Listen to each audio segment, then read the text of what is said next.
साइंसदानों ने ये प्रेडिक्शन की थी कि अगर इसराइल की पॉपुलेशन 2 मिलियन से ऊपर हुई तो इसराइल सस्टेन नहीं कर पाएगा, मगर आज इसराइल की पॉपुलेशन 9 मिलियन से भी ज़्यादा है और इसराइल ना सिर्फ सस्टेन कर पा रहा है बल्कि पूरी दुनिया को वो $2 बिलियन के फ्रूट्स एंड वेजिटेबल्स भी बेचता है और बाकी नेबरिंग कंट्रीज़ को पानी भी बेचता है। दोस्तों 1948 में जब इसराइल बना तो पूरा अरब वर्ल्ड उसके खिलाफ हो गया। उसकी मेन वजह यही थी कि इसराइल फ़लस्तीन को काट कर बना था और इसीलिए पूरा अरब वर्ल्ड शुरू से ही इसराइल को ख़त्म करना चाहता था। मगर इस सब के बावजूद आज ना सिर्फ इसराइल सस्टेन कर रहा है बल्कि दुनिया के ताकतवर तरीन मुल्कों में भी इसराइल का शुमार होता है। तो आखिर इसराइल ने ऐसी कौन सी हिकमत अमली अपनाई है कि आज न सिर्फ इसराइल सरवाइव कर रहा है बल्कि दुनिया का कोई भी मुल्क इसराइल की दुश्मनी मोल लेने से डरते हैं। तो आइए जानते हैं इसराइल के बारे में ऐसी ही 5 बड़ी बातें। तो चलिए बढ़ते हैं अपने वीडियो की तरफ। 1948 में जब इसराइल ने खुद को इंडिपेंडेंट डिक्लेयर किया तो उस वक्त इसराइल के पास सिर्फ डेजर्ट ही डेजर्ट थे, मगर आज इसराइल पूरी दुनिया को $2 बिलियन के फ्रूट्स एंड वेजिटेबल्स सप्लाई करता है। अगर फ्रूट्स की बात करें तो इस लिस्ट में जो सबसे ऊपर आता है वो है OR फ्रूट, जो कि माल्टे की ही एक न्यू वैरायटी है। ये साइज में छोटे, टेस्ट में मीठे और सीडलेस होते हैं।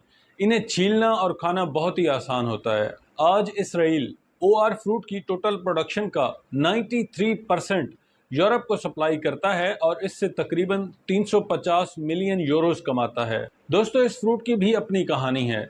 इससे पहले इसराइल बाकी दुनिया को और यूरोप को शमूती फ्रूट सप्लाई कर रहा था, जो कि माल्टे की एक पुरानी किस्म है। अब उसमें मसला ये था कि एक तो उसमें बहुत ज़्यादा बीज होते हैं और उसे छीलना और खाना बहुत मुश्किल होता है और इसी वजह से शमूती फ्रूट की जो डिमांड है वो दिन ब दिन कम होती गई। इस चीज़ को मद्देनज़र रखते हुए इसराइल में एक वोल्केनी इंस्टीट्यूट ने इस पर रिसर्च शुरू की और 30 साल की रिसर्च के बाद डॉक्टर नीर किरमी ने एक नई वैरायटी डिस्कवर की जेनेटिक इंजीनियरिंग के ज़रिए और इसे नाम दिया OR फ्रूट का। अब दोस्तों इस फ्रूट के हवाले से एक बड़ी दिलचस्प बात यह है कि वोल्केनी इंस्टीट्यूट के डॉक्टर नीर किरमी ने इस फ्रूट का पेटेंट भी रजिस्टर करवा रखा है और उसका फ़ायदा उसे ये हुआ है कि आज दुनिया के दूसरे मुल्क, मिसाल के तौर पर ऑस्ट्रेलिया और साउथ अफ्रीका, वो भी इस फ्रूट को काश्त करते हैं, मगर इसकी रॉयल्टीज़ उन्हें इसराइल को पे करनी पड़ती हैं, जो डायरेक्टली उस वोल्केनी इंस्टीट्यूट को जाती हैं और वो इंस्टीट्यूट फिर से ये पैसा रिसर्च पर लगाता है। इसी रिसर्च एंड डेवलपमेंट के चलते इसराइल ने कॉटन की प्रोडक्शन पर भी बहुत तवज्जो दी और उसी का नतीजा है कि आज इसराइल की कॉटन दुनिया के बड़ी बड़ी मल्टी नेशनल कंपनीज़ जैसा कि Ralph Lauren, Victoria's Secret, Mark Spencer और कैल्विन क्लाइन जैसी कंपनीज़ को ये कॉटन सप्लाई होती है और इस सप्लाई से इसराइल $1.3 बिलियन कमाता है। तो दोस्तों ये मॉडर्न एग्रीकल्चरल टेक्निक्स ने इसराइल को ना सिर्फ अरबों डॉलर कमा कर दिए हैं बल्कि उसे रिसर्च एंड डेवलपमेंट में भी बहुत आगे कर दिया है। इसराइल की तरक्की का दूसरा राज है उसका water desalination system, modern desalination system. दोस्तों 1920 में साइंसदानों ने ये प्रेडिक्शन की थी कि वो खित्ता जहां आज का इसराइल है, इस जगह में अगर इसकी पॉपुलेशन 2 मिलियन से ऊपर हुई तो लोगों को माइग्रेट करना पड़ेगा, क्योंकि ये खित्ता वाटर शॉर्टेज की वजह से सस्टेन नहीं कर पाएगा। मगर आज इसराइल की पॉपुलेशन 9 मिलियन से भी ज़्यादा है और ना सिर्फ इसराइल ने सर्वाइव किया है बल्कि वाटर शॉर्टेज की कमी को ऐसे शानदार तरीके से पूरा किया है कि आज वो अपने नेबरिंग कंट्रीज़ को भी वाटर सप्लाई कर रहा है और पूरी दुनिया उसके इस वाटर डिसैलिनेशन सिस्टम को अप्रिशिएट कर रही है। वाटर डिसैलिनेशन से मुराद ये है कि आप सी वाटर से जो सॉल्ट वाटर है उसको एक प्योरीफायर से गुजार कर प्योर करते हैं और उसमें मौजूद नमकियात और बाकी चीज़ों को हटा देते हैं और यूं आपके पास पानी एक प्योर किस्म में हासिल हो जाता है। मगर दोस्तों एक मसला ये था कि उसके लिए बहुत ज़्यादा एनर्जी खर्च होती थी और उसका भी इसराइल ने एक बहुत ही शानदार हल निकाला है और वो है सोलर एनर्जी। आज इसराइल सोलर एनर्जी के ज़रिए उस वाटर डिसैलिनेशन प्लांट्स को चलाता है और बहुत सारी बचत के साथ एग्रीकल्चरल प्रोडक्ट्स को भी शानदार तरीके से प्रोड्यूस करता है। Premier intelligence agency Mossad. दोस्तों 1948 में जब इसराइल का जन्म हुआ तो फ़लस्तीन के साथ क्लैश की वजह से पूरा अरब वर्ल्ड भी इसराइल का दुश्मन बन गया और 24 घंटे उसकी सलामती पर एक तलवार लटकने लगी। अब दोस्तों ये एक ऐसी जंग थी जिसमें इसराइल का नामो निशान भी मिट सकता था اور اس چیلنج سے نپٹنے کے لیے اسرائیل نے ایک پریمیئر انٹیلیجنس ایجنسی کی بنیاد رکھی جس کو نام دیا گیا موساد کا۔ دوستو یہ موساد ہی تھی جس کی وجہ سے پورا عرب ورلڈ مل کر کبھی بھی اسرائیل کو ہرا نہیں پایا، اور نہ صرف ہرا نہیں پایا بلکہ گولان ہائٹس جیسی لوکیشنز کو بھی گنوا بیٹھا۔ صرف اتنا ہی نہیں، ورلڈ وار 2 میں جب جرمنی میں ایڈولف ہٹلر نے 6 ملین یہودیوں کا قتل کیا جس میں 15 لاکھ بچے بھی شامل تھے، تو ان کے قریبی ساتھی تھے ایڈولف ہائیکمین جو چھپ گئے تھے، مگر موساد نے 16 مئی 1966 کو ایڈولف ہائیکمین کو ارجنٹینا میں ڈھونڈ نکالا، اور نہ صرف ڈھونڈ نکالا بلکہ خفیہ طریقے سے وہ ایڈولف کو اسرائیل لے کر آئے اور اس پر ٹرائل شروع کیا اور اسے سزا دی، اور اس بات کی خبر ارجنٹینا تک کو نہیں لگنے دی۔ تو آخر موساد اتنا طاقتور کیسے بنا؟ اس کی بھی اپنی ایک کہانی ہے۔ دوستو 1973 کی عرب اسرائیل وار میں اسرائیل کو فرانس ویپنز سپلائی کرتا تھا، اور دوسری طرف عرب کنٹریز کو USSR ویپن سپلائی کرتا تھا، مگر 1973 میں فرانس نے ویپن سپلائی کرنے سے منع کر دیا، اور یوں اسرائیل کو اپنا ایک قریبی ساتھی گنوانا پڑا۔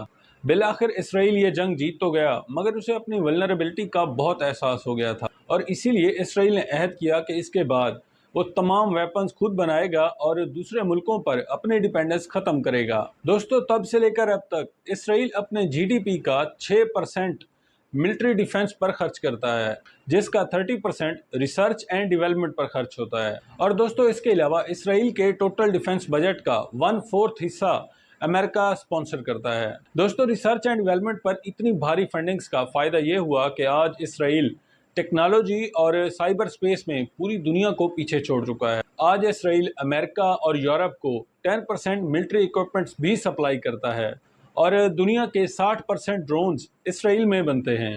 آج اسرائیل air defence system, aircrafts, engines, sensors, missiles, drones, armoured vehicles, satellites, ships وغیرہ بناتا اور پوری دنیا کو بیچتا ہے، اور اس سے بلینز آف ڈالرز کماتا ہے۔ تو دوستو اس پوائنٹ سے ایک بات بڑی واضح ہو جاتی ہے کہ اسرائیل کے سیکیورٹی فورسز نے اور موساد نے اسرائیل میں ایک ایسا ایکو سسٹم ڈیولپ کیا ہے جہاں اسرائیل اب اپنی دوسری چیزوں پر توجہ دے سکتا ہے۔ Proportional representation system. دوستو اسرائیل ایک پارلیمنٹری ڈیموکریسی ہے مگر یونی کیمرل ہے، یعنی اس کا کوئی اپر ہاؤس نہیں ہے، اور نہ ہی اسرائیل کے پاس کوئی کانسٹیٹیوشن ہے، بلکہ چند بیسک رولز ہیں جن پر اسرائیل چلتا ہے۔ اسرائیلی پولیٹیکل سسٹم کی 3 برانچز ہیں: executive, legislature and judiciary. Executive سے مراد ہے پرائم منسٹر، پریزیڈنٹ، اور لیجسلیچر سے مراد ہے نیشنل اسمبلی جس کا نام ہے کنیسٹ۔ دوستو اس کے علاوہ اسرائیل کا الیکشن سسٹم بھی بہت یونیک اور ڈیفرنٹ ہے۔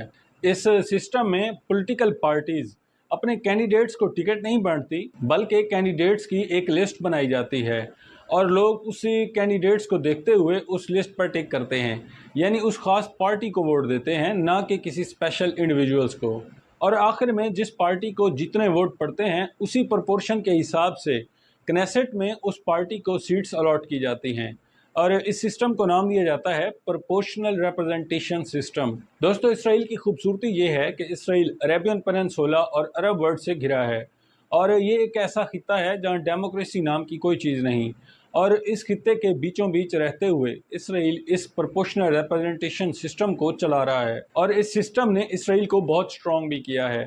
اسرائیل میں ویسے تو بہت ساری پارٹیز ہیں مگر 2 بڑی پارٹیز ہیں، Likud party and labour party. Research and development.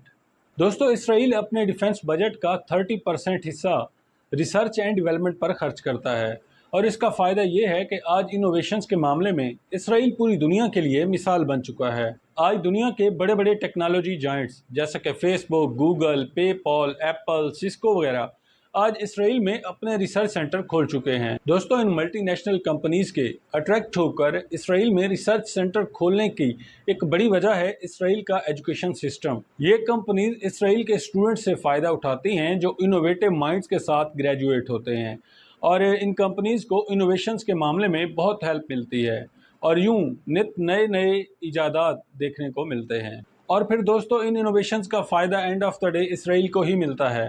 تو دوستو ان 5 پوائنٹ سے اور اسرائیل کو دیکھتے ہوئے ہم ایک بات بڑے وثوق کے ساتھ کہہ سکتے ہیں کہ چیلنجز جتنے ہی بڑے کیوں نہ ہوں اور جتنے ہی پیچیدہ کیوں نہ ہوں، اگر آپ کے پاس دماغ ہے تو آپ ان چیلنجز کو حل کر سکتے ہیں، और बहुत ही फेमस कोटेशन है, brain power is the main power. उम्मीद करते हैं वीडियो आपको पसंद आया होगा। वीडियो पसंद आए और इन्फॉर्मेटिव लगे तो चैनल को सब्सक्राइब कीजिए और बेल आइकन पर क्लिक कीजिए और कमेंट सेक्शन में ज़रूर बताइएगा कि आपकी इस बारे में क्या राय है। शुक्रिया।